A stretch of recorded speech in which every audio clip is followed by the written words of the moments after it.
All right, guys. So welcome again to our channel.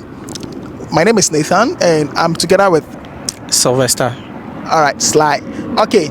So we recently posted a video talking about undergraduate applications, like how one should go about the whole thing, and how one can achieve his or her dream in securing a degree or bachelor's program here in Canada to pursue or to read.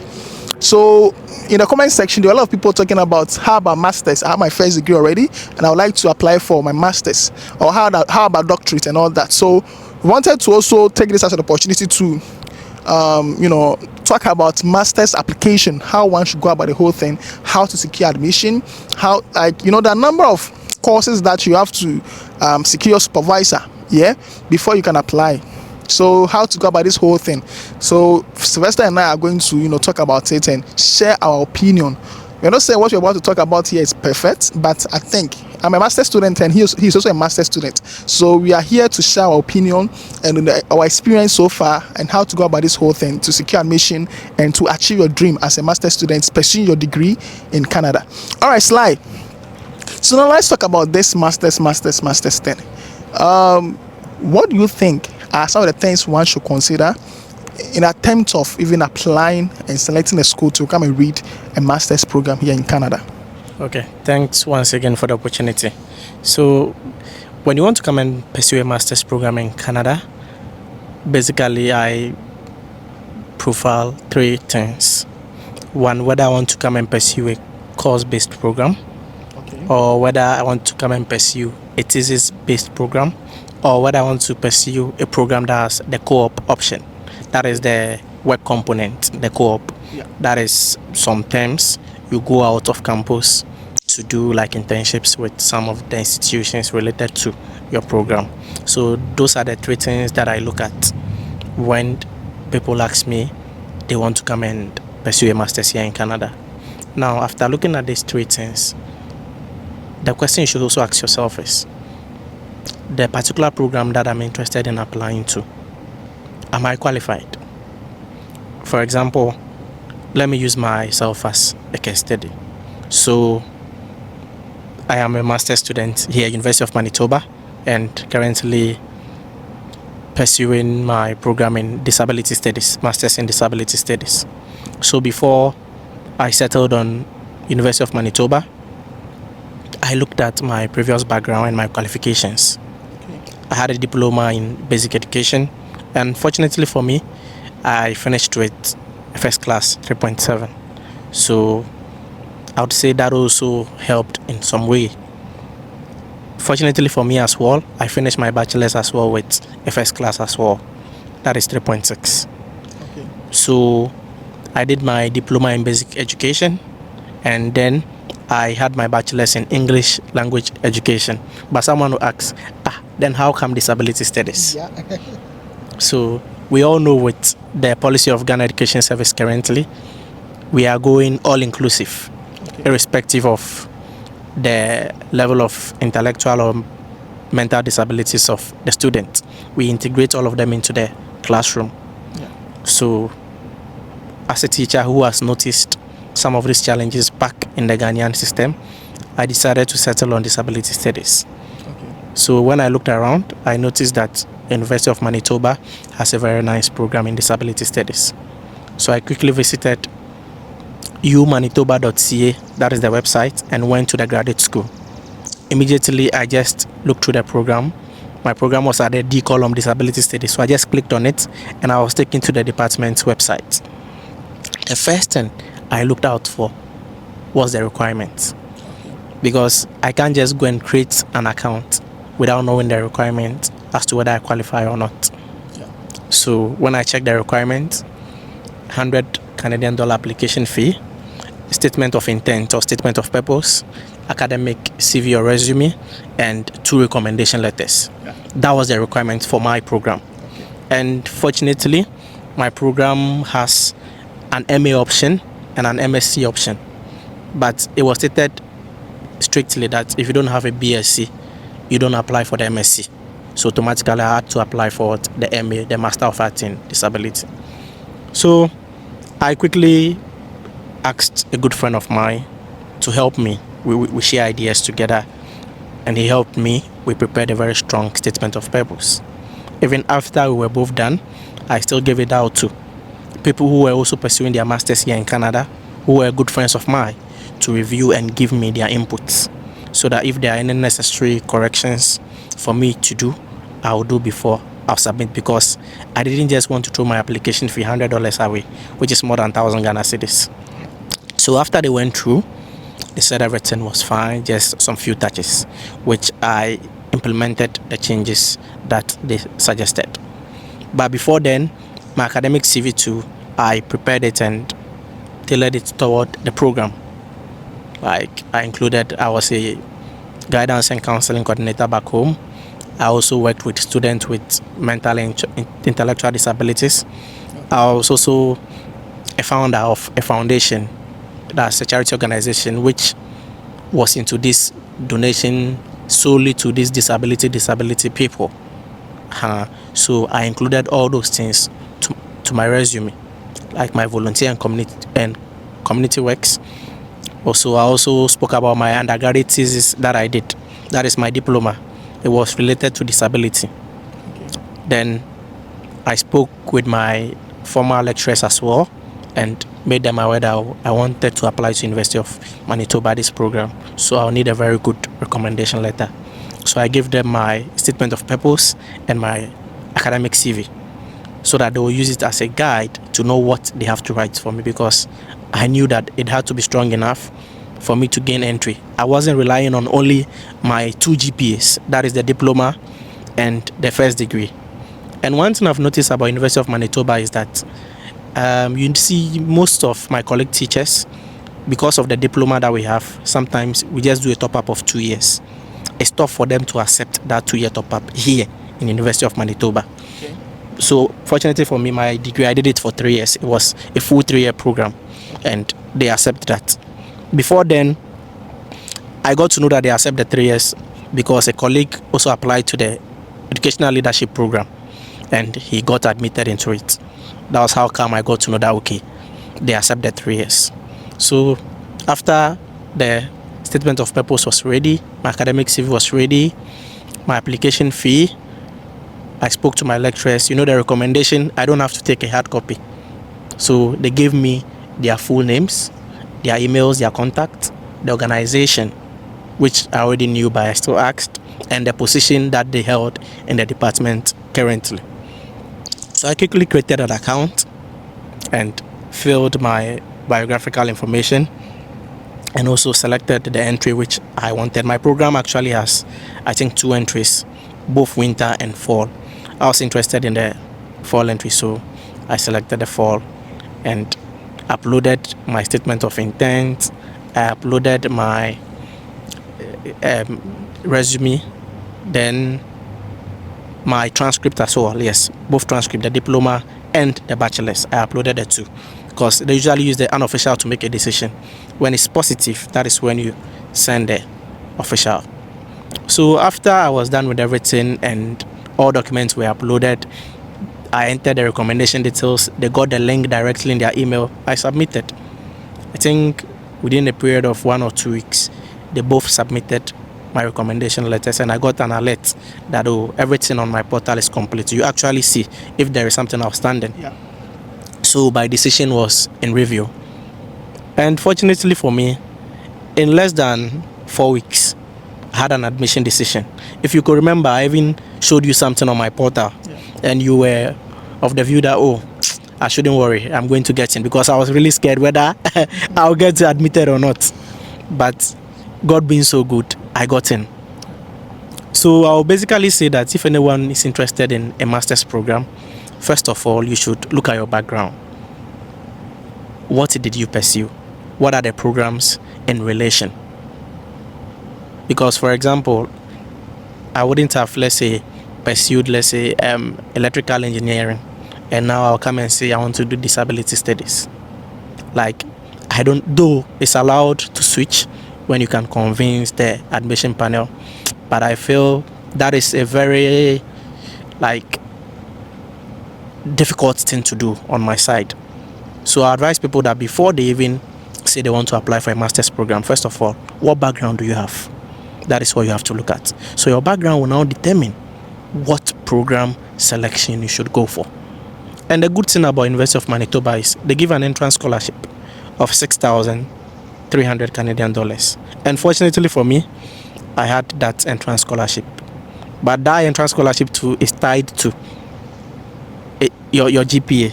Because when 3.5. exactly, I think out of 4.0 scale or something like that. Yeah. 4.5. 4.5. Oh, okay. So if anyone is interested in pursuing a master's program here, once you check your requirements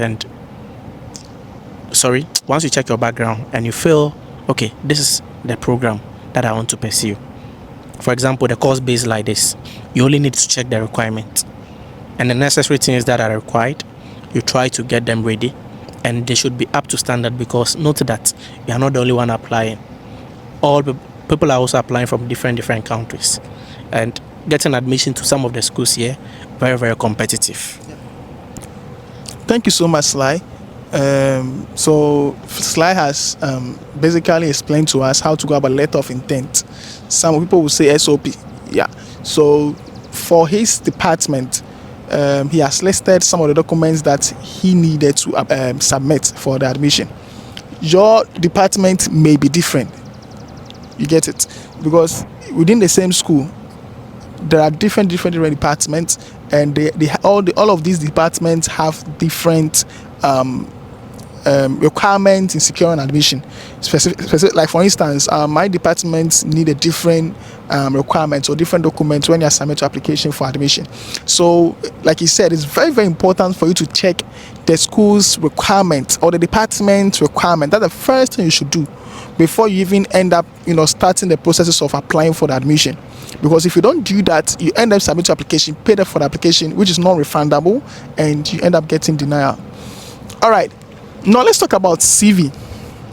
How one can draft a very nice CV, because people get confused between how to draft a CV in searching for a job and how to draft a CV in applying for a school.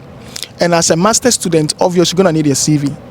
Undergrads is not required, but for master's students, you definitely have to attach your CV to your application. There's a specific place that you have to upload that document to. So I wanted to know what should be entailed in drafting your CV or in your CV. Okay. So let me just make a reference to the CV that I submitted for my own program when I was applying. I have it somewhere here, so let me just open it on my phone whilst we have the discussion. So basically, this was the CV I used. I think, a 3-page CV, fully packed. So first of all, what I did was your full name, as obviously then your address, your email. Then I created the first portion, which was my profile summary and objective. Then I gave a brief summary about myself, the experience I had, and what I was looking to pursue at the University of Manitoba. So I said, versatile and dedicated education professional with 7 years of experience in teaching, special education, counseling, and community service. Proven track record in curriculum organization, student success, and community leaderships. Inclusive education advocate seeking admission to a master's program in disability studies. I am eager to deepen understanding of disability issues, advocate for persons with disability, and contribute to creating opportunities for persons with disabilities. Committed to shaping the future of education for persons with disabilities through innovative approaches to promote greater access for all. And before I even drafted my CV, I looked at the website to look at what the program entails.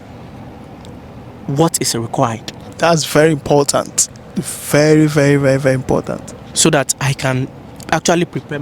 So you can actually play around what's written on the department's website. Even including the SOP. Exactly. Including the SOP, you have to do that. Yeah, it's very, very important. You just have to be playing around, and so that everything, so they feel like, okay, fine. So you are on the same page with them.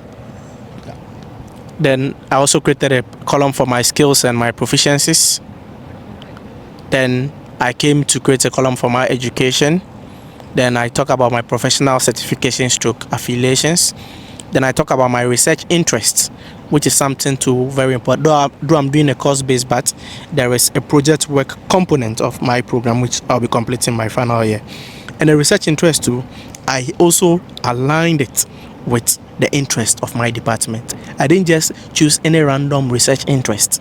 I aligned the interest actually with what my program wants. And where did you see what your program wants, or the program's mission and vision, or their research of interest? So basically, the vision of my program is just to be an advocate or a voice for people with disability. So where did you see that? I saw it on my department's website. So that's what I wanted you to highlight, like where you saw that info before you implemented it in drafting your CV. Yeah. So basically, like he's saying, it's very important for you to consider reading the department's website thoroughly. It will guide you in drafting your SOP, because your SOP too must be something around it. It shouldn't be like your department is much focused on crop production, right? And in your SOP or in your CV, you're talking about you having an interest or research interest in animal production. You've deviated from the department's mission and vision. You get it? Unless you see from a professor's research of interest, or 2 or 3 people talking about animal production. But if you should realize, all the professors' research of interest they are currently pursuing, right, is about plant production, plant production, and you end up talking about animal production. Like, you deviated from the department's mission and vision, and obviously you're not going to be approved. It's like it will take, like, it's about a 2% chance. You get a 2% chance of being approved if you should deviate from the department mission and vision. So please, let's take note of this when you are drafting your SOP and your CV. All right, Sly, continue. Okay. So after including my research interests, I also spoke about my research experience, where I included my undergraduate thesis. Then I created a portion for my professional work experience, which I spoke about me being a teacher, guidance and counseling. Then I also created another portion which spoke about my achievements, my leadership, and my community service. Okay. So that is where I included the voluntary things I've done for people with disabilities and some of the community services I have rendered back home. And to add up, adding volunteering works or things that you've done as a volunteer to your application is very, very, very important, or to your CV, and even on your SOP is very, very important. These white people, the professors, want to see what you've done beyond your education. You get it? Because all that they are teaching us in classroom, we end up applying it in our communities, in the factories, in the organizations, and wherever have you. So they want to see you already trying to practicalize what you were taught before trying to even apply for the master's. Obviously, before you can qualify for a master's program, you have to be done with your first degree, right? So after you've done your first degree, what are some of the work experience that you have? What are some of the volunteering works that you've done that you think can be implemented in your master's program or your research you'll be pursuing here? So please, let's take note of that. If you are someone with that kind of volunteering background which relates to your program, don't hesitate to add it to your SOP or on your CV. All right, let's continue.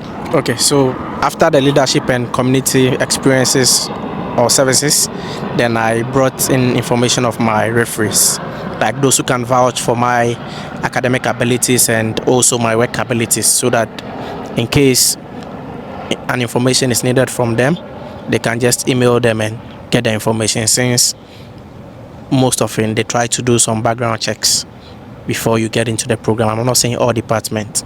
So basically, that is how I prepared my CV. And I will say, because my application was course-based, I didn't really need to do much. For example, assuming it was a thesis-based program or a research-based program, which also mostly comes with close to full funding or full funding, about 95% of the schools in Canada here will require you to secure what we call a supervisor or a professor. You should get an acceptance from that person before you even try to put in an application, because you see it on their website, the department website, that prior to applying, one must get an approval from a professor or supervisor before applying, because at the end of the day, since it's a thesis or research-based program, you will be taking research works which will be supervised by that particular professor. And mostly, the only way you can get that done is through cold emails. And cold emails, you simply have to. I think Sly will come to that. Okay. We'll come to how one can, write an email to a professor, because that's very, very important. I know a lot of people watching us currently are waiting for this portion, right? So I want us to, have time for that and take our time to explain things in details. All right. So are you done with the CV? I would like us to. Yeah. All right. So I think Sly has a very nice CV, and he has taken his time to highlight all that he has on the CV, and this is what he submitted before securing the admission, or he submitted for the admission. All right. So guys, if you are watching us, wherever you're watching us from, I am Nathan and this is Sylvester. We are talking about some of the things that one can do to secure an admission for a master's program. All right, so please, if you've not subscribed to my YouTube channel yet, can you click on the subscription button to subscribe to my YouTube channel, and click on the notification bell to activate my channel, so that whenever I post an educational video like this, you'll be the first person to get a notification to watch. All right, so Sly, now let's get to the place where a lot of people are much interested in. That is how to write a cold mail to a professor when it is required by your program or department to secure a supervisor before before applying for the school. So, can you share your opinion on that?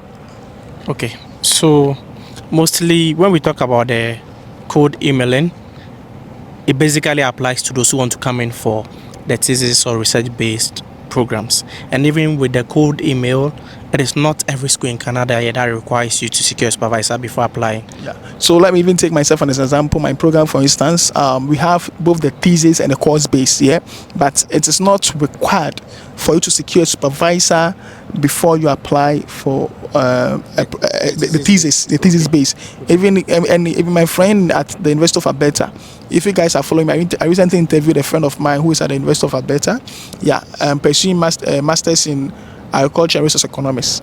She also did not have to. Alberta in that department does not require one securing a supervisor. Though the course solely thesis based, they do have MA, but that MA does not come as funding. But for the thesis, still you don't need a supervisor. You only need to write a good SOP and good credential, good CGP and all that, good recommendation letter and all that. You'll be good to go. Yeah. So continue with that. Yeah. Okay. So thanks that you've even clarified that. So if you just visit your school's website and they say, okay, a supervisor is required before applying to our thesis-based or research-based program, then what you have to do first is to identify the various supervisors in that particular department. That is the first thing you have to do. Okay. Now, after identifying the various supervisors or professors in that department, you also have to read around their works, their past works, their current or ongoing works, to give you an idea about what each of them require and what the department requires, so that you can also align your interest with that of the supervisor. Because when you don't align your interest with that of the supervisor, I don't think he or she is going to accept someone whose research interest doesn't align with his or hers. So first of all, when you go to the website and you read about the research works of the professors or supervisors you are interested in working with, you also have to look for their papers as well. Most of them have done publications, so you read about it, you pick some one or two issues. And even there are instances where people question or say that no, looking at this paper, even there is more work that can be done in this side. So when reaching out to that particular professor, they can even refer that, oh, I read this your work and this and that, but I've noticed that there are these limitations, or that is in an area where you think we could explore in relation to what you are doing currently. So with the cold emails, mostly I always tell people that there are a lot of information on YouTube. Once you just go to YouTube, you type how to email graduate school supervisors or how to email graduate school professors. There are a lot of good content out there. This guy, the Fred Effect, Kingsford Onyina, and some other Nigerian guys, like they've done a lot of good works on cold emailing. So if someone wants to cold email a professor, I wouldn't say much about it here. When the person just goes to YouTube, there are a lot of videos there. The person will watch, use that as a guide to draft something unique. And one thing about us is that mostly we have pages where we share samples of some of these things. These samples that are shared, they've been used over and over again. So we don't have to repeat the same thing. But we have to use that as a guide to prepare something unique. And with the cold email, it shouldn't be something which is too long and boring. You can introduce yourself briefly. You talk about your background and your qualifications. You talk about whatever skills you have. You also talk about, you reading the prospective supervisors or professors' work, and you are intrigued and you are interested in working with that particular fellow because your research interest of this and that aligns with that of his. So I remember there's a friend who got full funding for his master's and doctorate at the University of Gulf. But unfortunately for him, his Canadian visa was denied twice, so he ended up going to the US. So he's currently at Texas State University. He even got admission to the University of Manitoba and secured funding to both the entrance scholarship and UGMF funding. Like, the guy is so good, and he's very good in writing this email thing, code. In fact, he wrote a very cold mail to a professor at the University of Gulf, and the professor was like, wow. So that was where the professor vowed to work with him throughout his masters to the PhD, but at least he gave him some conditions that when he's able to maintain his CGPA till this throughout the masters, he should be able to assure this funding for PhD to be ready because he's interested in working for him. And like you just said, the guy was like, so prof, when I read this paper of yours where you were talking about this and that, could you believe I also read my undergraduate research was also that did this where X, Y did this match with this, and then the end. Prof, I was so glad your research was talking about this and your end result was like this. In fact, it has really helped me a lot. And I also further did this and that I've wanted to, and it's in line with what you're currently reading. Wow. Yeah, like the way the guy drafted a thing, he sent the screenshot to me. I was like, oh my god, he's just an argument like he's a finance guy, and he wanted to come and read masters in agribusiness at the Cultural Commerce at the department. He got a admission, all right, got a funding, entrance scholarship plus UGMF funding, which would have covered his entire stay here in Canada for the 2-year program. You understand? And at the University of Gulf, he secured full funding for his masters and PhD. So when it comes to the University of Manitoba, my department gave him full funding that will cover his entire 2 years plus the entrance scholarship. And the University of Gulf gave him full funding for his masters and full funding for his PhD. Oh, then the guy is very good. but the unfortunate thing is, this guy got denied twice for Canadian visa. But with Canada, and it's official funds. Your full funding is just a story to them. Yes, you know Canada. Your full funding is just a story with them. Yes. Especially if you don't add some things, for example, the visa full funding, and so what? Yes. How do you cater for your living expenses, your flight and things like? So that's one thing that pains me a lot. You see people fully funded, but they don't even need money for even living expenses. Yeah. But still, Canada will still tell you that, submit something small in addition to prove that, at least even if you don't come and they don't do the disbursement early, you can survive before the disbursement is done. So I can't. And I think that's right, because like with my department, though I also got funding, but I think the funding came 1 month after school resumed. Okay. So how was I going to pay because when you University of Manitoba, you're supposed to pay your first year tuition fee first month when school resumes. Yeah. But when you are fortunate to secure funding from your department, you can then go for installment plan where you can be paying your fees, your first semester fees in installments. But without funding, you can't go for the installment plan. So guys, let's take note of this. I know some people here are here as master students at the University of Manitoba and they still don't know this policy. Let me clarify this, that if you're a master student at the University of Manitoba or you're yet to enter Canada, the moment you've secured, please let's take note. I'm not talking about the entrance scholarship, which is the 6,300 Canadian dollars. No, it's even emphatically written with caps that entrance scholarship is not considered a funding letter that you can use to apply for your installment plan. Yeah. No. We're talking about you securing additional funding from your department. All that you need is for you to fill a form, it's just a 1-page form, and you attach the funding letter. right? You attach the funding letter to that one page form and you submit to a particular email. So you get a feedback and they'll be like, okay, fine. So they've approved your installment plan and they are looking forward for you to pay your fees in installments per every month. So they'll divide that fee you're supposed to pay within that semester into 3, or I think 3 or 4. Yeah, and they'll let you pay it on monthly basis. Yeah. So I think it's so because they know the fund will be coming, all right, and they've also confirmed from the finance or your department that yes, is it true this person is going to get this funding? Blah, blah, blah. Yo, yeah, it will be coming around this time. So that's what the policy they have for those with funding as an international student or a graduate student. Mm-hmm. All right, so like you are saying, you know, it's though you've secured funding, but the assurance of you get it, and the school will never fail you by saying, yes, I promise you funding, I'm sorry, I can't divest. No, you can't do that unless maybe you violate a particular rule. You get it? But the moment you are still in line with what they expect you to do and all that, when you arrive, you're going to get a funding, but just that it may not come on time because the funding must pass through some agencies or some departments before it is finally approved or by finally be disbursed to you. Some processes, you understand? So the possibility of you securing the funding immediately after entering Canada or immediately after school resumes is very low. You understand? It may take a month or 2 before the money will start hitting your account. And even with the payroll system, they pay bi-weekly. So when it's not, even if like you arrive today, the department tells you, okay, they've approved your funding. When it's not on that bi-weekly date, the finance office is not going to disburse the money for you. So I understand the visa officers refusing some people on the basis that they think the person must still come along with a bank statement having at least some months living expenses.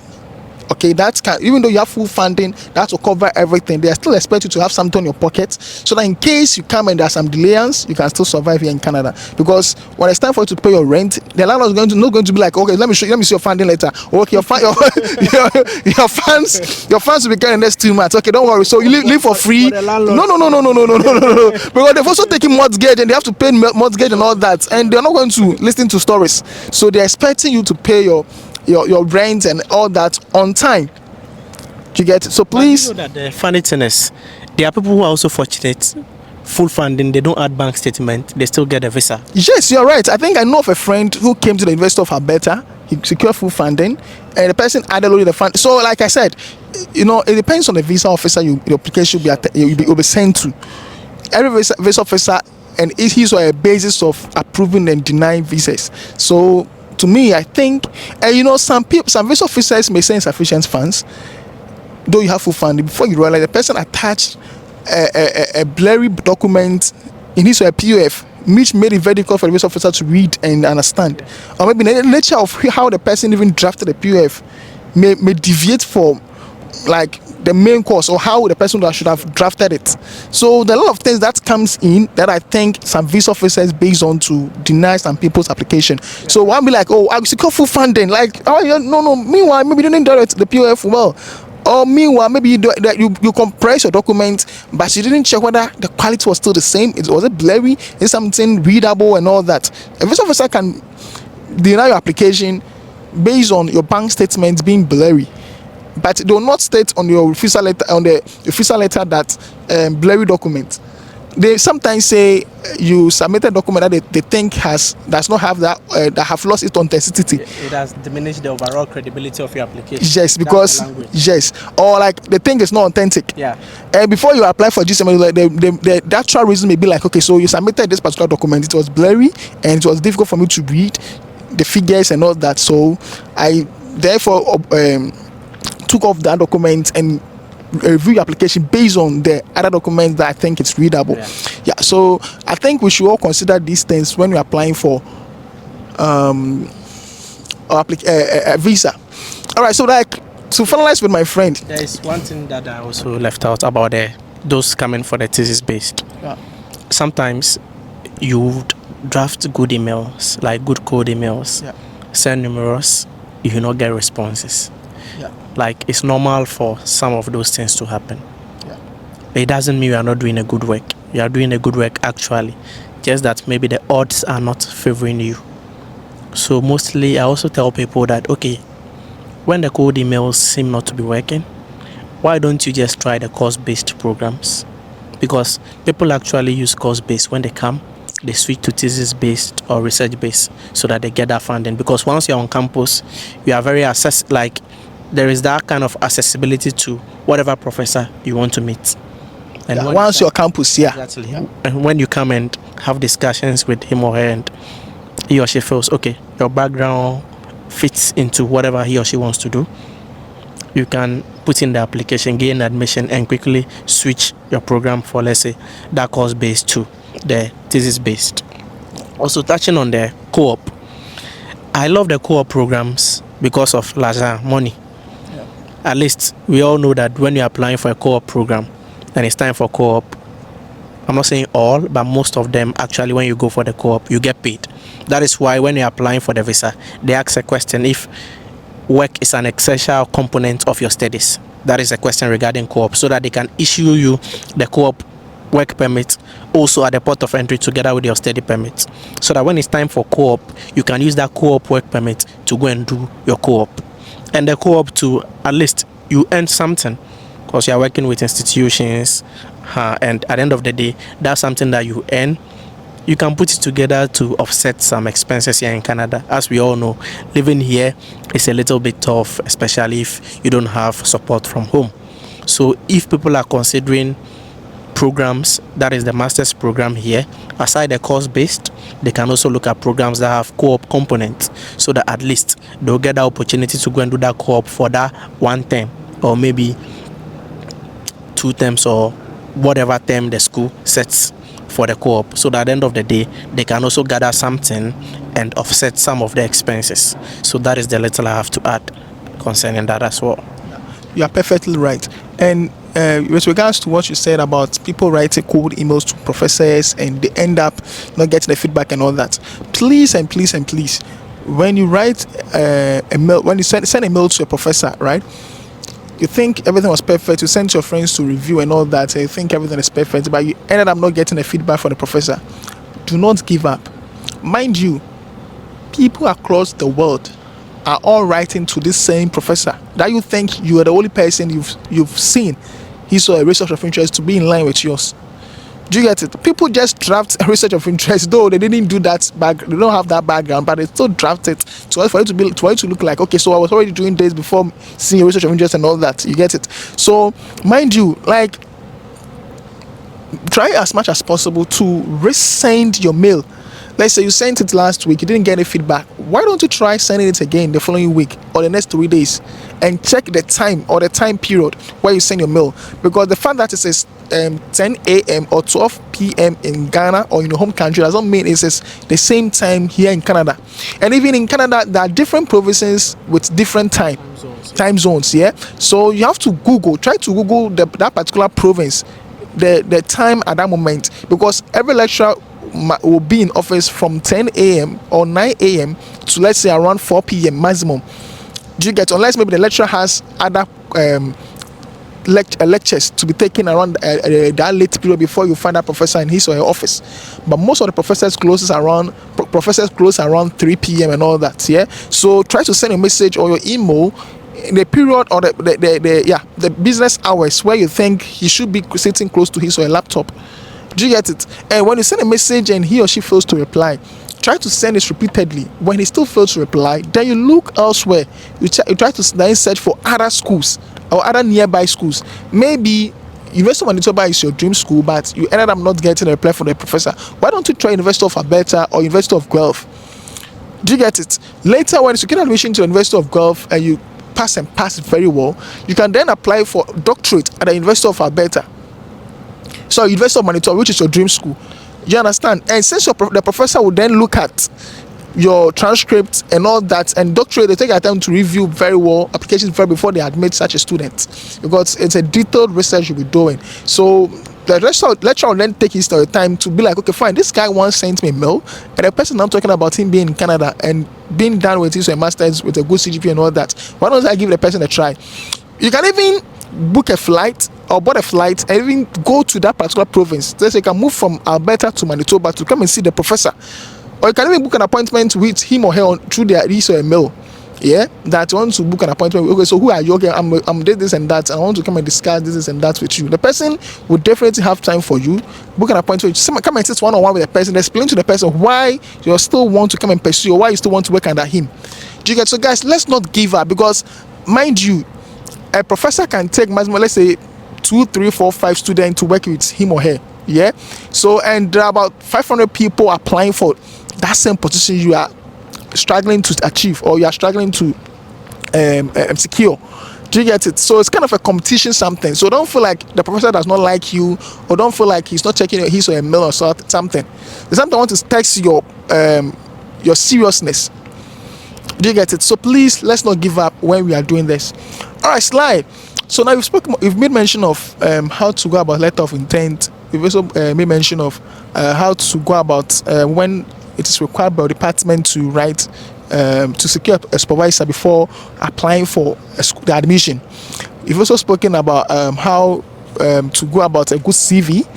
You get it? So I think these are the basic requirements, or the basic things that you need in securing admission for a master's program.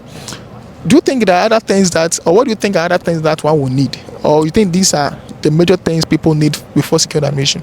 I remember you mentioned earlier that every department with its requirements. Yeah. My program, I see it to be one of the simple requirements ever.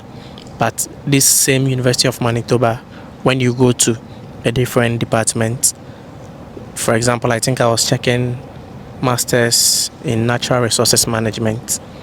I think an additional document one needs is a research statement and a writing sample. Yeah, I think either one of those or those two. So depending on the program and the department, then you would know whatever requirement. But basically, in general, you need your transcript. Even the certificate doesn't really play any role here as a transcript. Unofficial or official is fine. Then you need a statement of intent or statement of purpose. You need recommendation letters, either 2 or 3. Application fee is obvious, non-negotiable. Here it's not like US whereby you can write to because me most often I've not seen any school yet in Canada masters that is saying, okay, we are waiving the application fee for you, as most US school do. Like they have application fee waiver week whereby you can apply for free. If maybe a professor accepts to take you in his or her team and he offers to pay the application fee for you, fine, that is a plus. Then your academic CV or resume, then writing sample if required, research statement if required.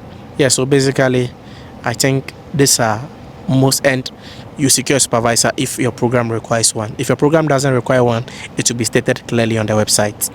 If you are confused whether your program requires or doesn't require, a simple email to that, not the general school, to that particular department, you get clarification as to whether, because we have departmental heads, you get clarification as to whether you need. And sometimes too, for my program like this, they just stated statement of intent. They didn't specify what things we should capture. So reading about the program objective, that is what informed me that, okay, if they are saying this is the program objective, then these are the things that they will need me to capture in what? My statement of intent. So we use the program objectives to carve something very convincing in the statement of intent. In cases whereby still it's not captured and maybe it's not stated in the program objective, you can simply email that department, the departmental head, and ask that, oh, I'm interested in applying for this program. I've seen that, oh, the statement of purpose is a requirement, but then they've not stated how it should be prepared, because every department and every school with how they'll ask you to prepare their statement of purpose or intent, and they'll gladly respond. Mostly, this departmental head don't delay in responding. They respond and tell you, okay, we want your statement of intent to be in this manner or that manner. And I also advise people that it's high time we stop hiding our traveling staffs. Yeah, I understand where we come from, like it's Africa, but you can get a group of people who share the same goal with you, and you all do things to support and help each other, so that at the end of the day we all win together. Because what you might think is perfect, at the end of the day someone will look at it and punch holes into it. And that when you do it, it will be very, very helpful. So that is a little I have to add. Yeah.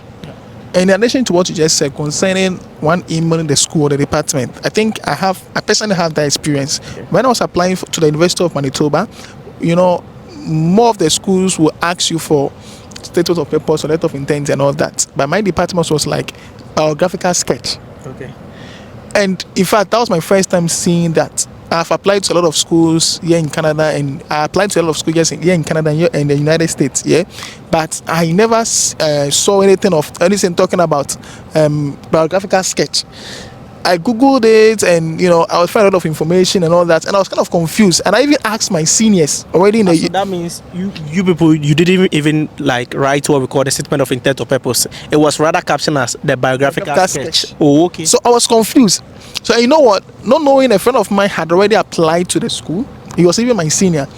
Instead of him contacting the department or the head of department or the there's another name for this. Let's find the head of department to know, or the department, because the department itself has a mail. Yeah.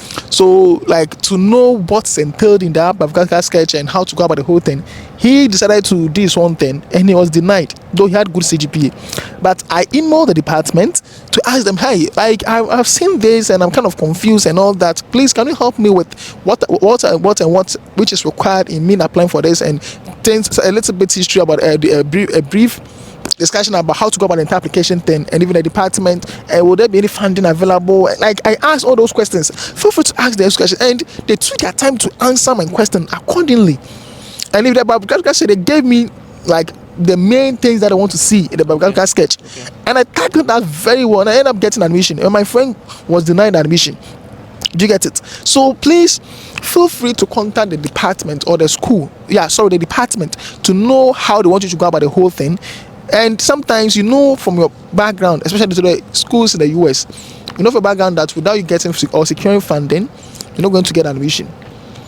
Don't hesitate to email the department to ask if there are funding available. If they end up telling you there is no funding and there's no even possibility of them securing funding, or they don't have funds, or they are exhausted with funding and all that, don't worry yourself applying to the school, especially when you're applying to the United States or even here in Canada. Because you may end up getting admission, all right. You land here in Canada, and how are you going to pay your fees? And you can't base on the 20 hours per week. People have the notion that once you are in Canada, you can work to pay your fees. That is the notion. No, that is how people make it look. Because when I wasn't in Canada, that was the notion I also had in mind, because of the content I was seeing out there. And now you can work and pay your fees. You can do this. Like, the reality on the ground is different. Even now, getting the jobs, it's not easy. But surely when you come in, once you are not lazy, you get something to do. Yeah. But if you want to bank your hopes on working to pay fees here, some people will say they are doing it, they've done it, but then you don't know what that person has done before saying, I have worked to pay my fees. And things have changed. We are no longer working 40 hours now. We are limited to 20 hours. The 24 will start in September. And that 24, don't forget, you are going to pay your rent, your feeding, and some other minor expenses. So how much will you save to pay the fees? Yeah. And I'd like to add up to this. Like, let's face the reality, guys. Like, let's do this rough calculation. If you are to work 20 hours per week, So let me just help you with the calculation. Let's say with Manitoba, the minimum wage currently is 15.30 USD or Canadian dollars. Sorry, so 15.30 Canadian dollars. Like, let's do this simple mathematics for you to, based on that, to do your own calculation and know what to do before taking a step. All right, so Manitoba's minimum wage is 15.30, like I already said. So let's multiply the 15.30, which is the Manitoba. Like, other provinces have different minimum wage. Others are 20, others are even 14 point something and all that. So for Manitoba, it is 15.30. Yeah. So now 15.30, and the minister says effective September, one can work 24 hours per week, right? That is off campus. Off campus, but on campus you can work unlimited hours. Yeah. Now 15.30, yeah, multiplied by the 24 hours. 24 hours. So what did you get? I've gotten 367.20. All right, 0.2 cents. Yes. right? Yeah. And So you let's take it 368 Canadian dollars. yes, 368 Canadian dollars. Okay. Mind you that here in Canada, most of the companies, organizations, all that pay bi-weekly. Like they pay every 2 weeks, and others to pay per every month. But so let's consider that they're bi-weekly. All right, so multiply that by 2. That is within 2 weeks. So times 2, 368 times 2 is giving us 736 Canadian dollars. So that's the bi-weekly payment. All right, so now let's multiply this per month. So multiply by 2 again. So in a month, you are getting 1,472 Canadian dollars. This is not minus tax. Tax will be deducted from this as well. And association, like, and all that, the companies have to have some deduction they do for some association in case something happens to you and all that. So let's say roughly you're making, let's say 1,300, or let's say 1,200, Yeah. or let's say roughly 1,000. Let's assume, let's say you're making 1,000 per month, and your rent will take, let's say 500 Canadian dollars, which will be left with 500 Canadian dollars, right? So the 500 Canadian dollars would have been enough for you to use this for your living expenses and bills, right? You'll be paying for bills, your rent. Let's say that you 500 to pay your rent, right? So the remaining 500 that will be left is something like going to use for your bills, like your phone bill. Maybe you may change your phone, or like even the same card you use. You do make calls, internet, and all that. You have to pay for that, and other petty bills. So you may end up spending, like, let's say $200, remaining $300, right? So how are you going to save the $300 for you to pay your fees of 20,000? And like I said, for the University of Manitoba, you are expected to pay your entire first semester, not the entire 1 year, but your entire first semester's fee right after school resumes. And the deadline to pay or to be done paying that fees is within 1 month, unless you secure funding from your department, which is different from your department website. That is where you can apply for an installment plan. But without that, you have to pay your tuition fee within the first month after school resumes. Failure to pay your tuition fee within that first month will accumulate extra charges or extra costs, because the school will then be charging you extra, so, or interest. So if your fee was, let's say 3,000 or 4,000, you end up paying 4,200, 4,300, and it will continue to increase until you are done, or you are done paying. The interest will continue to increase until you are done paying. So, like, these are some of the reasons why one must consider all of these things before selecting a particular school, before checking up the school's tuition deposit, the school's first year fee, and whether you're going to secure funding. And that's why it's very important for you to ask your department whether you're going to secure funding or not. If you're not going to secure funding, explore to other schools, unless you end up getting a negative feedback, like all the schools you approach or all the departments you approach from other schools ended up telling you there's no funding available for you. That is where you end up maybe taking a risk of applying without funding, or applying to a school without funding, and thinking of how you're going to pay your fees right after you come to campus. Though that, like, the other school institutions or the other schools that have this installment plan policy, so consider that. Ask yourself, will I be able to pay that and all that when I'm giving a grace? But don't put in mind that you're going to work and pay your fees unless you're able to relocate Canada 3 months before school resumes. That's where you can be working, and even that violates the rule, because Canada's rule is like, or the immigration rule is like, you don't have to do any form of work without you being a full-time student or without school you starting the school. So all those working, though school has not yet resumed, or their first time in Canada started working and have never been in classroom, you are warned, because you are violating the RCC's rule. All right, Sly. So it was nice meeting you. Thank you so much for your time.